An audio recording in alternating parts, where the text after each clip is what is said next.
자, 이제 우리 함께 말씀을 보도록 하겠습니다. 누가복음 1장 80절 말씀. 누가복음의 1장에 80절까지 있는 줄 모르셨죠? 마지막 1장 마지막 절인데 한 절입니다. 저와 여러분 함께 읽도록 하겠습니다. 같이 읽겠습니다. 아이가 자라며 심령이 강하여지며 이스라엘에 나타나는 날까지 빈들에 있으니라. 아멘. 빈들에서 자라나다, 이 제목으로 함께 송구영신 예배의 은혜를 나누고자 합니다. 여러분, 한 해를 보내고 또 새해를 맞이하는 송구영신 예배로 모였지만 우리 모두의 마음은 편치 않고 무거울 것입니다. 나라가 불안정한 이 상황 속에서 주중에 들려온 황망한 사고 소식이 또 한번 우리의 마음을 참 많이 안타깝게 만들었기 때문입니다. 한 해를 감사로 마무리하고 새해를 소망과 기쁨으로 맞이해야 함에도 나라 전체를 덮고 있는 짙은 어둠으로 인해 우리의 마음도 어둡고 참 편치가 않습니다. 이럴 때 심신이 또 약하신 분들은 더 많이 힘드실 것 같아서 말씀을 준비하면서 정말 하나님께서 그런 분들을 은혜의 손길로 붙들어 주시기를 간절히 또 기도하는 마음이 있었습니다. 송구영신 예배에 이제 어떤 말씀을 전해야 할까 이제 고민하다가 주일에 말씀드렸던 그 영적으로 자라감에 대한 주제를 좀 더 이어가고자 합니다. 지난 주일 저희가 이제 누가복음 2장 40절을 통해 아기 예수님이 자라며 강하여지고 지혜가 충만하였다라는 그 말씀을 나누었습니다. 오늘 읽은 본문에는 또 한 명의 아이가 자라는 그 이야기가 나옵니다. 이 아이는 바로 세례 요한입니다. 예수님도 자라면서 강하여지고 지혜가 충만해지셨는데 세례 요한 역시 보니까 자라며 심령이 강하여졌다라고 합니다. 저와 여러분도 심령이 강해져야 험악한 세상에서 요동하지 않고 살아가게 될 것입니다. 갈수록 들려오는 소문과 소리들은 우리를 더 우울하게 만들고 낙담되게 할 것입니다. 특별히 올 연말처럼 이렇게 사람들의 마음이 우울해진 적이 또 있을까 싶습니다. 아마 세상은 갈수록 더 흉흉해지지 않겠습니까? 하지만 주님은 담대하라, 내가 세상을 이겨노라 라고 말씀하셨습니다. 요한복음 16장 33절 우리 같이 읽겠습니다. 이것을 너희에게 이르는 것은 너희로 내 안에서 평안을 누리게 하려 함이라. 세상에서는 너희가 환난을 당하나 담대하라, 내가 세상을 이겨노라. 아멘. 여기 보니까 이것을 너희에게 이르는 것은, 이 말은 이것을 너희에게 말해주는 이유는 이런 뜻입니다. 그럼 주님이 말씀해 주시고자 한 내용은 무엇일까요? 그 내용은 바로 요한복음 14장부터 16장까지 주님의 가르침입니다. 주님은 십자가를 지시기 바로 전에 무려 3장에 걸쳐서 제자들에게 말씀으로 권면을 했습니다. 그 내용이 바로 요한복음 14장에서 16장까지 이르는 그 말씀입니다. 그 교훈의 내용은 한마디로 말한다면 제자들을 위로하고 안심시키는 말씀이었습니다. 3년 동안 함께 계셨던 주님이 갑자기 떠나시게 될 때 제자들 안에 일어나게 될 그 동요를 주님이 아셨습니다. 그들이 얼마나 연약한 자들인지 주님이 알고 계셨기 때문입니다. 그들을 안심시키고자 우리 주님께서 무려 3장에 걸쳐서 주님은 제자들에게 특별한 말씀을 주셨습니다. 말씀만이 두려움을 이기게 하고 시련을 극복할 수 있는 힘이 된다는 것을 우리 주님이 아셨기 때문입니다. 14장 1절, 24장부터 16장까지의 말씀 중에 14장 1절은 이렇게 시작합니다. 우리 읽어볼까요? 너희는 마음에 근심하지 말라. 하나님을 믿으니 또 나를 믿으라. 아멘. 상황을 보면 제자들이 근심하지 않을 수 없는 상황입니다. 하지만 하나님을 믿고 예수님을 믿으면 근심이 사라진다는 것입니다. 무엇보다 주님은 제자들이 근심에 쌓여서 그 삶이 힘들어지는 것을 원치 않으셨습니다. 그래서 또 14장 27절에 보니까 이렇게 우리 주님이 말씀합니다. 같이 읽겠습니다. 평안을 너희에게 끼치노니 곧 나의 평안을 너희에게 주노라. 내가 너희에게 주는 것은 세상이 주는 것과 같지 아니하니라. 너희는 마음에 근심하지도 말고 두려워하지도 말라. 아마 오늘 이 예배 오기 전에도 마음의 근심과 두려움 때문에 참 힘들어하다가 이 자리에 오신 우리 성도님들도 있을 텐데, 주님은 다시 한번 마음에 근심하지도 말고 두려워하지도 말라라고 하시면서 평안을 약속하고 계십니다.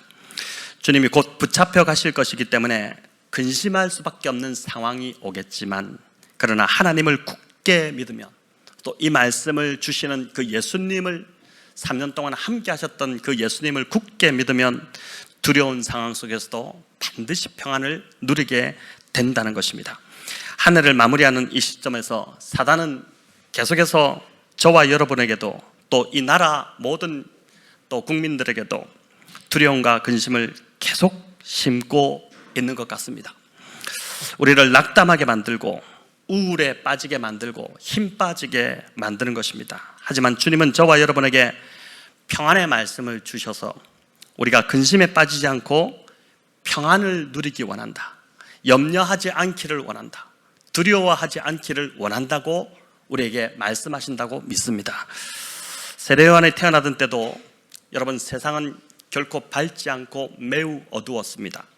세례 요한은 예수님보다 6개월 먼저 태어났습니다. 그의 부모는 우리가 알듯이 사가랴와 엘리사벳이었는데 제사장 가문이었습니다. 구약의 제사장은 대물림 직분이었습니다. 부모가 제사장이면 자식도 자동적으로 그냥 제사장이 되었습니다.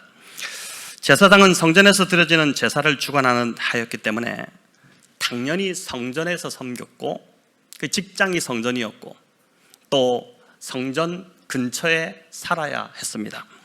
문제는 요한 당시의 성전은 타락의 중심이었고, 또 종교 지도자들은 부패의 온상이 되어 있었다는 것입니다. 참 소망이 보이지 않는, 지도자들을 바라보면 나라가 소망이 보이지 않는 것 같은 그러한 시대가 또한 이 세례 요한이 자라나던 시대였습니다.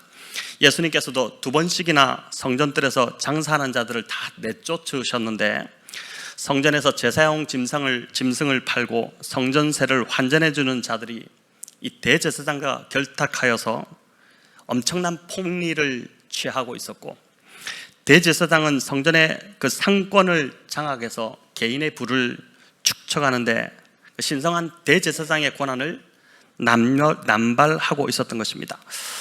예수님 당시 대제사장, 바로 이제 가야바였죠. 그도 돈을 주고 대제사장직을 산 사람이었습니다. 로마가 통치하면서 대제사장직을 로마가 직접 이 나라를, 식민지를 다스리기 편하게 대제사장직은 대대로 그 가문에서 통치, 그 아론의 후손들에게서 이제 나오는 그 이제 물려받는 그러한 직이었는데, 로마가 그것을 폐지시켜버리고 로마가 편한 사람을, 쓰기에 좋은 사람, 움직이기 좋은 사람을 대제사장으로 삼은 것입니다. 그때부터 이 대제사장직은 하나님과 무관한 그런 자리가 되어버렸습니다. 대제사장직이 제국가에 매매되는 말도 안 되는 일이 예루살렘에서 버젓이 일어났던 것입니다. 주전 30년에 헤롯이 통치해서 그가 지은 성전이 파괴될 때까지 주 70년이었지 않습니까? 이제 주전 30년부터 주 70년까지 요세포스 기록에 하면은 이 100년 동안인데, 이 100년 동안에 무려 대제사장이 28번이나 바뀌는 기이한 일들이 일어났습니다. 여러분, 대제사장은 종신직이나 다름없는 것인데 100년간 28명의 대제사장이 바뀌었으니 이 기간 대제사장의 임기는 평균 3, 4년이었던 것입니다. 대제사장직을 갖는다는 것, 그것은 곧 대단한 이권을 취하는 것으로 여겨졌기 때문에 굉장한 쟁탈권이 일어났던 것이죠. 세례 요한이 제사장 가문에 속한 자였음에도 불구하고 하나님께서 그를 빈들로 모셨던 이유가 바로 이 이유 때문이었습니다. 우리 1장 80절 말씀을 다시 한번 읽어보겠습니다. 아이가 자라며 심령이 강하여지며 이스라엘에게 나타나는 날까지 빈들에 있으니라. 아멘. 여기에 빈들은 헬라어로 에레모스라는 단어입니다. 빈들인데 실은 광야라는 뜻입니다. 아무것도 없는 휑한 곳입니다. 성전은 모든 것이 다 갖춰진 곳이지만 광야는 부족함 투성입니다. 하나님께서 그 광야로 세례요한, 제사장 가문의 제사장직을 이어야 될 세례요한을 성전에 두지 않고 광야로 내모셨습니다. 또 성전은 너무 많은 소리가 그 당시 들려오는 곳이었습니다. 잘난 사람이 한두 명이 아니었습니다. 말 잘하는 사람이 그 성전에 너무 많았습니다. 그런 소리를 듣다 보면 그 말에 쉽게 영향을 받아버리지 않습니까? 하지만 광야는 적막할 정도로 소리가 없는 곳입니다. 어떤 사람의 소리도 들리지 않습니다.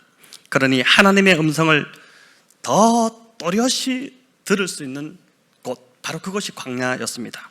광야를 히브리어로 미드바르라고 합니다. 여러분, 이 단어가 참 재밌는데 헬라어로 에레모스, 또 이제 히브리어로 미드바르라는 단어가 이제 광야라는 단어인데, 이 미드바르는 다바르라는 이 동사에 말하다는 뜻이죠. 부정을 뜻하는 맴이라는 이 부정어가 붙여져서 만들어진 합성어입니다.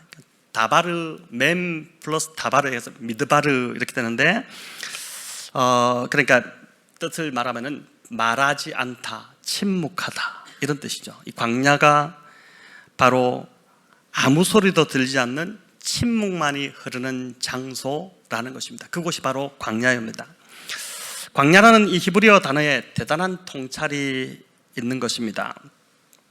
주변에 소리가 가득하면 하나님의 음성이 들리지 않습니다.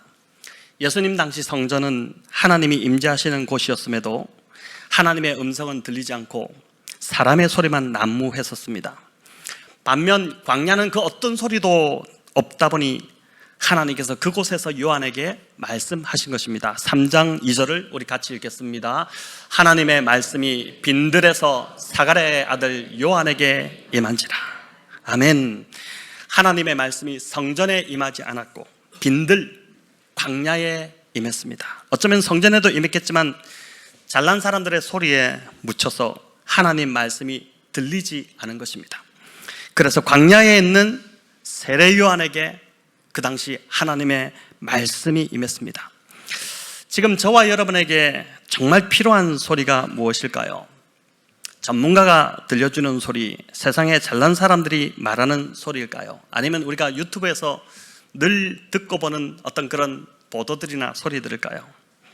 우리 삶에 정말 필요한 소리는 하나님 말씀이고 그분의 음성임을 믿습니다. 그 말씀이 내 안에 임해야 살아나게 됩니다. 주일에도 말씀드렸지만 에스겔서 47장에 보면 에스겔이 환상을 보는데 성전 문지방에서 물이 흘러나오는 그 환상을 보았습니다. 에스겔이 그 물을 이렇게 보고 있는데 그 물이 처음에는 발목에 오르더니 나중에 무릎에 차오르고 허리에 차오르더니 나중에는 정말 건너지 못할 큰 강이 되어서 헤엄을 쳐야 할 정도의 물이 되었습니다. 중요한 건 성전 문지방에서 흘러나온 이 물로 인한 결과인데 그 결과가 에스겔서 47장 9절과 12절에 이제 나옵니다. 우리 한번 같이 읽어보겠습니다. 이 강물이 이르는 곳마다 번성하는 모든 생물이 살고 들어감으로 바닷물이 되살아나겠고 이 강이 이르는 각처에 모든 것이 살 것이며 강 좌우가에는 각종 먹을 것을 열매가 끊이지 아니하고 달마다 새 열매를 맺으리니 그 물이 성소를 통하여 나옴이라. 그 열매는 먹을 만하고 그 잎사귀는 약 재료가 되리라. 아멘. 여러분 상상만 해도 얼마나 정말 대단히 놀랍고 기대되고 흥분되고 기쁨이 있는 그런 모습입니까? 이 물이 이제 흐르는 곳마다 모든 생물이 다 살아난다고 하고 있고 강물이 이르는 곳마다 이제 다 살아나는데 이 물이 성소를 통해서 나온다 이렇게 되어 있습니다. 여러분 에스겔이 본 이 비전이 이후에 성취됩니다. 성경에서 이게 성취되는 장면이 나오는데 그게 바로 요한계시록 22장에 나오는데 우리 요한계시록 22장 1절 2절 같이 읽겠습니다.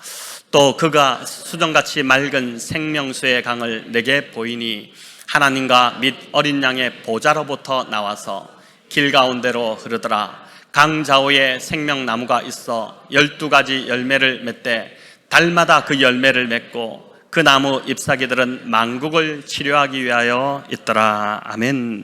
에스겔이 본 이 비전이 요한계시록에서 그대로 성취되고 있는 것인데 여기는 보니까 성전이 아닌 하나님과 어린 양의 보좌로부터 물이 흘러나온다고 합니다. 왜 그럴까요? 무슨 차이일까요? 차이가 없죠. 하나님과 어린 양이 곧 성전 되시기 때문에. 참 성전 되신 분이 여기 있다. 예수님이 그렇게 선언하시지 않았습니까? 이 물은 주일에도 말씀드렸지만 바로 생수의 말씀입니다. 하나님의 입에서 나오는 살리는 말씀이죠. 한 번은 제가 이제 새벽 기도 하는데 이 에스겔서의 이 말씀들이 막 떠오르면서 강대상 앞에 나와서 기도해야겠다 이런 마음이 들었습니다. 그래서 막 이 앞에 나와서 큰 소리로 기도를 했습니다. 하나님, 매주 선포되는 말씀이 이곳 강단에서 생수의 강이 되어 흘러가게 해주십시오. 이 말씀의 생수가 흘러가는 것마다 이 에스겔이 보았던 비전처럼 개인이 살아나고 가정이 살아나고 모든 것이 다 살아나는 역사가 하나님이 이 강단에서 하나님 주시는 생수의 말씀이 흘러가므로 매주 일어나게 해 주옵소서. 그날 제가 강단이 막 이 본당이 떠나가도록 큰 소리를 지르며 기도했습니다. 물론 새벽기도를 다 마치고 저 혼자서 이제 막 기도한 것입니다. 다 가고 나서. 근데 그 이후로도 제가 이 곳곳에 자리를 다니면서 우리 성도님들 앉는 그 자리를 다니면서 그 자리를 짓고 막 안수하면서 막 뜨겁게 기도하고 이 영혼이 살아나게 해주십시오. 이 영혼이 제발 살아나게 해주십시오. 이런 기도를 이제 했던 적이 있습니다. 저는 생명이 살아나는 역사가 새해에도 이 강단에서 계속해서 일어나기를 간절히 소망합니다. 설교자, 인간의 능력이 아니라 하나님의 말씀이 사람을 살리는 능력이 되기 때문입니다. 저와 여러분이 광야의 자리, 즉 세상 소리가 전혀 들리지 않는 곳, 그 자리에서 성경으로부터 들려오는, 또 하늘로부터 들려오는 이 하나님의 말씀을 들을 때 이런 회복과 치유의 역사가 반드시 일어나게 될 줄을 믿습니다. 누가복음 1장 80절 말씀을 우리 다시 한번 읽겠습니다. 아이가 자라며 심령이 강하여지며 이스라엘에 나타나는 날까지 빈들에 있으니라. 아멘. 제가 이 구절을 묵상할 때에 아이가 자라며 심령이 강하여졌다, 이 부분이 깊게 다가왔습니다. 우리의 문제는 심령이 약해서 이리 휘둘리고 저리 휘둘리고 사람 눈치 보고 내가 한 말과 행동에 늘 후회하는 것이, 왜 내가 그 말을 했을까? 내가 왜 그렇게 행동했을까? 이게 이제 우리의 모습인데, 세례 요한은 심령이 강하여졌다 이렇게 합니다. 그러니 세례를 받으러 온 이 종교인들에게도 독사의 자식들아 회개하라, 그렇게 이제 담대히 외칠 수 있었던 것이죠. 목회도 사람 눈치 보지 않고 하려면 이런 심령의 담대함이 있어야 하고, 목회만 아니라 세상을 살아감에 있어서도 이런 심령의 강함이 필요한데, 여러분, 이런 심령의 강함이 다른 곳이 아닌 빈들에서, 광야에서 이루어진다는 것입니다. 여기 원어를 보면 심령이 강하여지며 수동태로 되어 있습니다. 스스로 강하여지는 것이 아니라 하나님에 의해서 강하여진다는 것입니다. 요한이 광야에서 그 빈들에서 늘 하나님을 만나는 시간을 가졌기 때문에, 또 하나님과의 깊은 사귐이 있었기 때문에, 그분의 말씀을 들었기에 그가 회개를 외치는, 1세기 예수님이 오셨을 때 정말 회개를 외치는 예수님의 길을 예비하는 선지자로 준비되어진 것이죠. 파스칼이 인간이 불행한 그 이유를 이렇게 설명합니다. 인간이 불행한 단 한 가지 이유는 그가 조용히 자신의 방에서 지내는 법을 모르기 때문이다.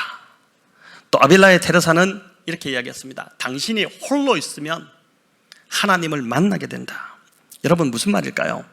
많은 사람들이 그만큼 하나님과 홀로 대면하는 시간을 가지지 않고 있다는 것입니다. 하나님 앞에서 머무는 시간을 가지지 않기 때문에 심령이 점점 약해지고 약해 빠진 것입니다. 그리고 불행해진다는 것입니다. 계속 세상 사람 소리 듣고 세상 사람 만나고 하나님과는 머무는 시간이 거의 없기 때문에 그 심령이 강해질 수 있는 시간이 없다는 것이죠. 자, 그럼 하나님 앞에서 머문다는 것이 구체적으로 무슨 의미일까요?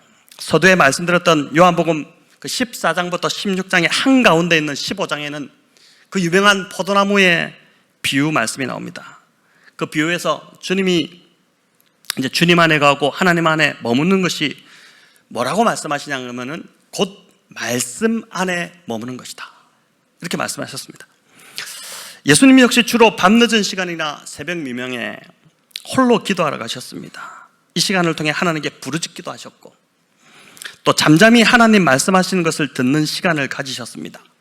여러분, 인생에 고민이 있을 때, 또 큰 어떤 시험이 찾아왔을 때, 또는 시련이 닥쳐왔을 때, 여러분, 사람의 소리를 떠나서 성경책 하나 들고 하나님 앞에 잠잠히 나아가 기도한다면 반드시 나에게 말씀하시는 하나님의 음성 듣게 될 줄을 믿습니다. 내 마음 안에 계시는 성령님께서 주시는 그 세미한 음성, 또 하나님 말씀을 통해서 주시는 그 말씀이 들리는 것입니다. 여러분, 이럴 때 내 안에 그 어두운 마음 안에 등불이 하나 켜지게 됩니다. 어둡던 마음이 밝아지고 불안과 염려가 떠나가기 시작하고 평안이 찾아오는 것을 여러분 경험하는 것입니다. 이것이 하나님 안에 머무는 것이고, 이렇게 될 때 우리의 심령이 점점 더 강해지기 시작하는 것입니다. 주님은 요한복음 8장에서 이런 말씀을 하셨습니다. 우리 31절 32절 같이 읽겠습니다. 예수께서 자기를 믿은 유대 사람들에게 말씀하셨다. 너희가 나의 말에 머물러 있으면 너희는 참으로 나의 제자들이다. 그리고 너희는 진리를 알게 될 것이며 진리가 너희를 자유롭게 할 것이다. 아멘. 이 말씀처럼 여러분, 매일 10분이라도 큐티책을 가지고 하나님 말씀을 묵상하는 것이 곧 주님 말씀에 머무는 것이 됩니다. 답답한 상황에 처했을 때, 이번 이 연말에도 지금 그런 마음 답답한, 이 어떻게 해야 되나 이런 상황들이 아마 있을 텐데, 그럴 때 한숨만 쉬고 또 사람을 찾아가서 막 하소연해도 답답함은 가시지 않고 여러분, 불안함과 근심은 여전히 남게 됩니다. 하지만 그럴 때 답답한 마음을 부여잡고 그냥 말씀을 붙잡으려고 큐티책을 펴서 나만의 장소로 가서 나만의 시간으로 가서 펴서 앉게 된다면 그 시간에 반드시 부어주시는 하나님의 말씀이 있게 될 것입니다. 그 말씀이 여러분 나를 살리는 말씀입니다. 근심이 떠나가고 두려움이 사라지게 만드는 그 생수의 말씀을 우리가 받게 된다는 것입니다. 여러분, 그래서 헬리나우에는 이렇게 이야기합니다. 하나님하고만 혼자 있을 수 있는 시간과 장소를 따로 마련하는 것이 광야의 영성이다. 광야에 나가지 않더라도, 어디 막 이상한 데 가지 않더라도, 무슨 기도원에 막 이렇게 가지 않더라도 하나님하고만 혼자 할 수 있는 나만의 시간과 장소를 만든 그곳이 바로 광야가 된다는 것입니다. 성도 여러분, 큐티 교제를 바꾸면서 저 여러분 새롭게 결단하는 새해가 되면 좋겠습니다. 저도 이제 설교를 이제 거의 마무리하면서 이제 들어가면서 제가 이제 그 지난번에 저에게 오셨던 은혜샘물교회 윤반선 목사님과 통화를 하면서 이제 거기도 이제 매일 성경으로 바뀌었거든요. 내년에 우리가 큐티 제대로 하자. 나도 큐티 제대로 하고 당신도 큐티 제대로 하고 우리가 좀 큐티를 서로 나누자. 매일매일 이런 참 좋은 결단들을 했는데 우리 안에 사라진 이 광야의 영성을 회복하는 새해가 되면 좋겠습니다. 우리 삶에 기쁨이 사라지고 힘겹고 고달픈 이유가 여러분 다른 것에 있지 않고 내가 하나님과 홀로 보내는 광야의 시간을 만들지 않았기 때문임을 인정하시면 좋겠습니다.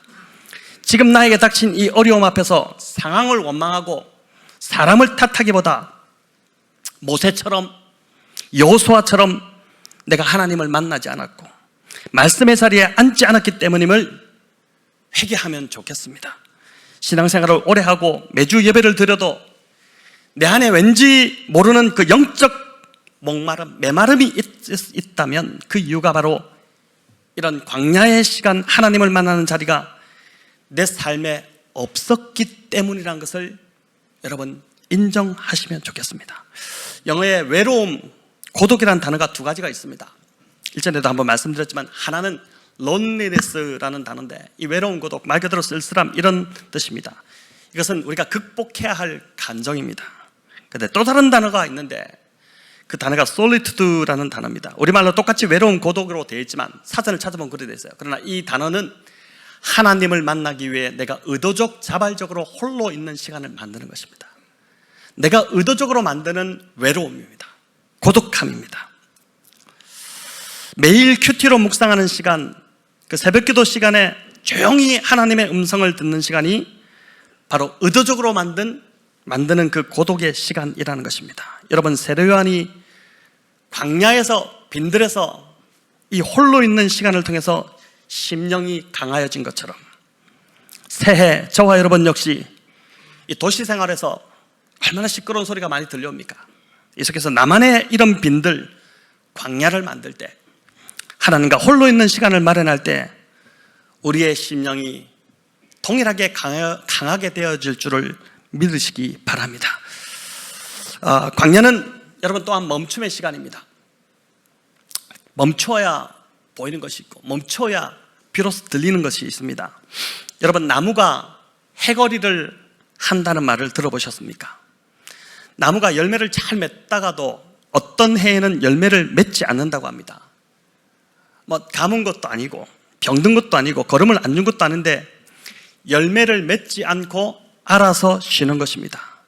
그렇게 쉬지 않으면 그 나무는 병들어 죽고 만다고 합니다. 그래서 나무가 알아서 스스로 쉬는 시간을 가집니다. 스스로 안식년을 갖는 것입니다.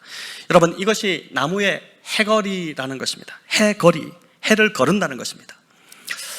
이렇게 나무도 멈출 줄 아는데 사람은 멈출 줄을 모릅니다.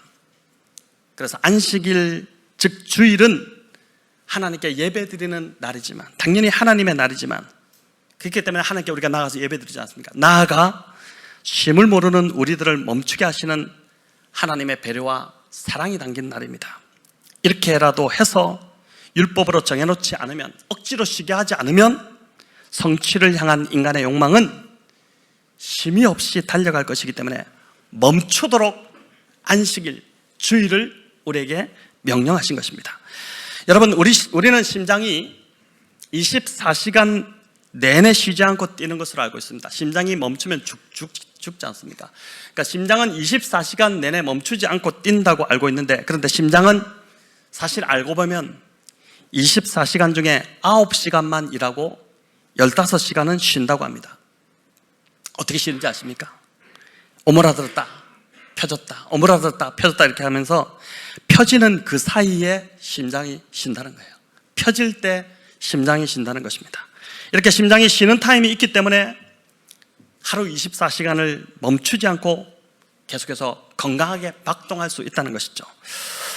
새해에 새롭게 세워지는 일꾼들로 교회가 이제 섬김이 이루어질 것인데, 저는 간절히 바라지만은 저와 여러분이 마르다가 되지 않기를 간절히 바랍니다. 마르다처럼 누군가는 섬기는 자가 있어야지 주님과 제자들의 식사가 해결되는 것이 분명합니다. 하지만 그 본문을 들여다보면 너무 기가 막힙니다. 마르다가 어느 순간 주님을 책망하는 자리에 서 있습니다. 그렇지 않습니까? 마리아가 자기 일을 도와주지 않으니 말씀만 듣고 있었잖아요. 주님의 발치 아래 앉아서 그 말씀 듣는 게 너무 좋아서 그렇게 듣고 있으니 마리아를 원망하다가, 그럼 마리아를 가만두고 보는 주님을 급기야 꾸짖기 시작합니다. 하지만 주님은 마르다에게 마리아가 더 좋은 편을 선택했다, 그렇게 말씀하셨죠. 여러분, 교회는 주님 말씀 앞에 머무는 것보다, 또 예배하는 것보다 그 어떤 것도 절대 앞서서는 안 됩니다. 예배가 2순위로 물러나는 순간,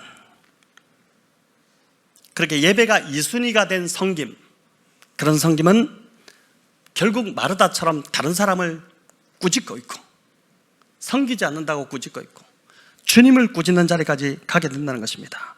주님보다 자기의 성취가 어느 순간 더 우선이 되는 것입니다. 어느 순간 그 성취가 또 섬김과 사역이 우상이 되어버리는 것입니다. 저희 교회는 절대 이런 방향으로 새해 흘러가지 않도록 지금까지도 정말 이 우선순위를 잘 지켜오셨는데 새해도 이런 방향으로 우리가 계속해서 주님을 향해 달려가기를 소망합니다. 우리가 매일 성경으로 큐티하는 시간, 또 성경을 읽는 시간, 기도하는 시간은 일에서 멈추는 시간입니다. 바쁠 때는 이런 걸 하는 것이 시간이 아깝기도 합니다. 큐티 하루 안 한다고 무슨 문제가 생기지 않습니다. 별 문제가 없죠. 또 구원 못 받는 것도 아닙니다. 그러나 이런 말씀 앞에서 멈춤의 시간이 있어야 우리가 영적으로 오래 갈 수 있습니다. 저희 교회가 오래오래 여러분 건강하게 계속하기를 원하실 텐데, 그렇다면은 여러분 정말 말씀 앞에서 저와 여러분이 매일매일 멈춤의 시간을 가지고 주님을 묵상하는, 말씀을 묵상하는 시간을 가져야 할 것입니다. 나무도 해거리를 알아서 하는데 인간은 전력 질주하기가 바쁩니다. 그러다가 쓰러지는 것이죠. 쓰러집니다. 잠시 멈추어 말씀 앞에 앉고 기도의 자리에 앉는 시간이 오히려 우리를 멀리 가게 만들고 건강하게 만든다는 것을 반드시 기억하시기 바랍니다. 앞서 말씀드렸던 요한복음 14장부터 16장의 그 말씀의 한가운데, 이 14장부터 16장이 너무 좋은 말씀들이 많은데 그 한가운데 15장에서 주님은 포도나무 비유를 들려주시면서 나를 떠나서는 너희가 아무것도 할 수 없다, 이 말씀을 하셨는데, 여러분 이는 다시 말하면 이런 말입니다. 주님과의 인격적 관계와 만남 없는 자가 행한 일은 아무것도 하지 않은 것과 같다. 아시겠습니까? 주님과의 인격적 관계와 만남이 없는 자가 행한 그 어떤 봉사도 아무것도 하지 않은 것과 같다. 주님과의 인격적 만남이 없이 교회를 섬길 수도 있고 봉사할 수도 있고 전도를 할 수 있다. 그러나 주님은 그것을 열매로 치지 않으신다. 여러분 잘 기억하셔야 됩니다. 무엇을 위해서 지금 달려가는지를 잘 보셔야 됩니다. 새해 특별히 우리가 맡은 역할에서, 그래서 잘하려고 하지 마시고, 지난주도 말씀드렸지, 내 속사람이 잘하려는 것에, 잘하려고 하는 것에 여러분 초점을 맞추셔야 됩니다. 주님이 나를 통해 하신 일이 아니라 내가 내 힘으로 한 일이기 때문에 주님이 인정하지 않으시는 것입니다.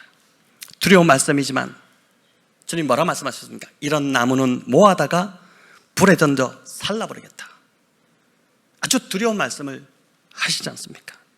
성도 여러분, 새해는 나만의 광야에서 주님과의 인격적 만남의 시간 없이 하루를 시작하지 않으시기를 바랍니다. 저도 이 일에 정말 손에서, 내 입에서 율법책을 떼지 말고 내 미간과 이게 다 새기고 손목에 새기고 그렇게 하라고 구약에서 말씀하는 것처럼 저도 큐티책을 이제 늘 좀 손에 들고 다니면서, 손에 빈손으로 다니는 사람이 있으면 가서 뭐 하고 있냐 이렇게 이야기하기도 하려고 하는데, 그렇게 좀 정말 한번 모진 싸움을 한번 해보려고 합니다.